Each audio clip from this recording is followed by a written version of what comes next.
Hello, my name is Jelan Abrams, back with another episode of Unknown and Talented. And before we get started, I want y'all to do a favor for me. I want y'all to think about the worst boss you've ever had. I don't care how far you got to go back. I want you to remember their name. I want you to remember their face. Remember you walking into that job Monday morning and seeing their face before you clock in. You already know you're about to have a long day. I want you to just ball up that energy of how you felt when you see them. If you're having a hard time thinking about somebody, think about Michael Scott from The Office. He was a horrible boss. He's impersonating his employees, talking about their gender, talking about their sexuality, talking about race. Like, very disrespectful kind of person. It was a funny show, yes. But to think about that as your boss and what you got to go into every single day wasn't really, the best kind of environment. And I even think about the episodes, probably one of the best episodes of The Office was the fire drill. Basically, they had Dwight. He's lighting up a cigarette, throws it in the trash can, locks all the doors, and just says, it's a fire and y'all got to figure it out. And I just think about Michael. I think of him coming out, trying to calm everybody down. All right, everybody, stay calm. Stay calm. Everybody stay calm. What's the procedure, everyone? What's the procedure? Stay calm. What? And then 2 seconds later, everybody for themselves. Okay, we're trapped. Everyone for himself. Okay, here we go. And he's out there. He got a projector. He's throwing it through the window, yelling for help. A bunch of chaos. The entire office is chaos to the point where Stanley has a heart attack. Michael, being the leader of that office, he should have had more control over that chaos, because that's not the only chaos you'll have in that business. You're not getting enough sales. You have to lay people off. You have so many different things that can happen in a business. You need a leader that's going to be able to lead throughout those chaotic times. But I'm going to give Michael a little bit of slack because leading a group is hard.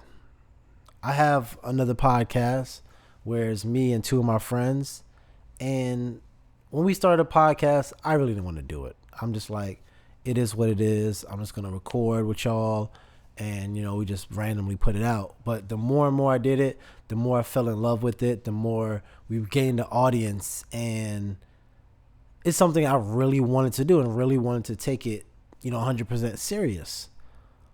But going from having 3 friends starting a podcast to now taking it serious, we never established who the leader is. We never established like, you're going to be the leader. You have the vision. We're going to follow you and keep it moving. And I feel like that was a kind of mistake on my part, because once I started falling in love with it, instead of trying to have that leadership or being that leader for the team, I was just pretty much just going with the flow. Even though I knew I loved it, I knew I wanted to grow, I was going with the flow. And now when we have that time of chaos, that time of panic, that time of this show is not growing how we want it to grow, that's when that leader was important. So like right now, we're still doing it, but we're struggling. Not to be completely honest, like we're struggling because we don't have that leader to take charge when everything is not going how it's supposed to go. But even now, of knowing that we do need a leader, it's hard. It's extremely challenging because you have to worry about your leadership style. My leadership style is lead by example. But that might not work for who you have. When you're a leader of people. They have their own emotions. They have their own personalities. One thing is not going to work for everybody. So trying to adjust myself for multiple people was a challenge. Trying to be a leader of your friends is a challenge because they look at me like, yo, I'm Jelan. They don't look at like, oh, this is the leader of what we're doing. So it's definitely a extreme challenge. But that's a challenge we're going to have to overcome because a ship doesn't sail itself. It needs a captain. It needs somebody to take charge of when we do have this chaos.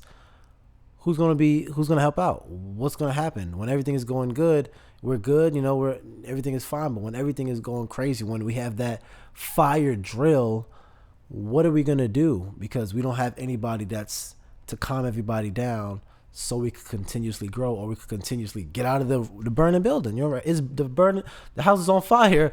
we got to let the people out. And if nobody knows the routes or nobody's in charge of anything, you're going to be lost. The leader's going to have the ultimate goal in mind. You're running a business. You want it to be successful. You want to have $100,000 in sales. The leader's going to get those steps to get to that $100,000. The leader's going to have a team of people and delegate different tasks to the people that, oh, this is your strong suit. You're going to do this. You're going to do that. You're going to do that. I'm going to do this. Without that leader, you kind of just lost. I think of TikTok, for example. The CEO of TikTok recently had to go to Congress, talk in front of them because the U.S. wants to ban TikTok. So now, same example, house is on fire. He had an idea of growing TikTok. Right now, there are 150 million users in the United States. That's basically half of the United States. So he's doing a great job of building this business up. It's not 100,000, it's definitely more than that, but he's doing a great job of building it up.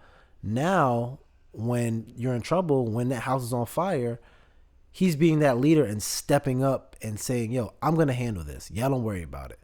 But is that pressure on him of, I have jobs to worry about. If we get banned in the United States, do you know how many jobs people are going to lose on that? You know how much money he's going to lose on TikTok? Everything's going to happen. It's going to be horrible if they do it. But he's that leader, and he knows that the same way I was in charge of growth, I got to be in charge on the back end if things go crazy. Another good example of a good leader is Captain Phillips.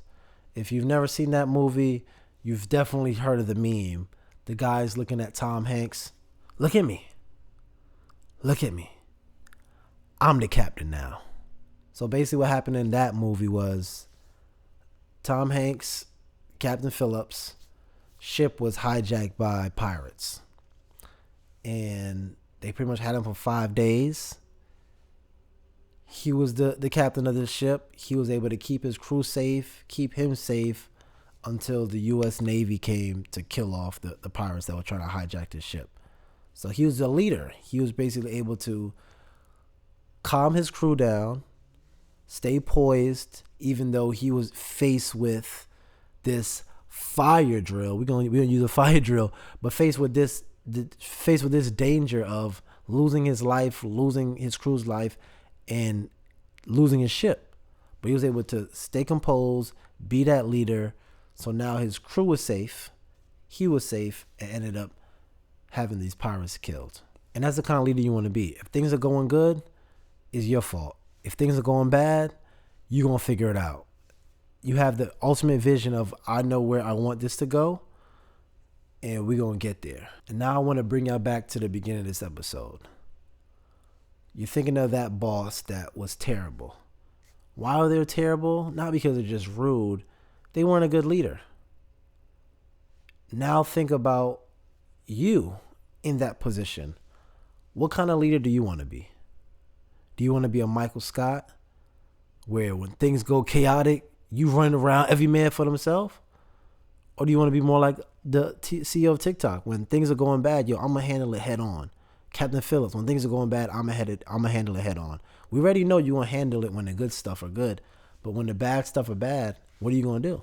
The kind of leader I want to be a leader where I'm going to be there when everything is good. I'm going to be there when everything is bad. But in between, I want to make sure I'm a good communicator. I already said I want to lead by example, but I want to be a good communicator. So along the way, I'm explaining why I'm doing this. How's this going to help us build? Trying to have feedback from my team members. Oh, what do you think we're doing that's working? What do you like about this?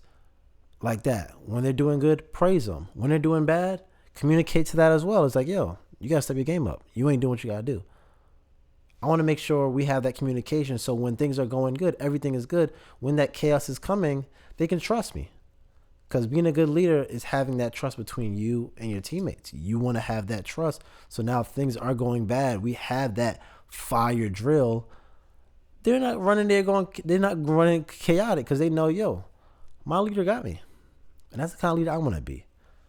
What kind of leader do you want to be? I'm going to let you sit with that question.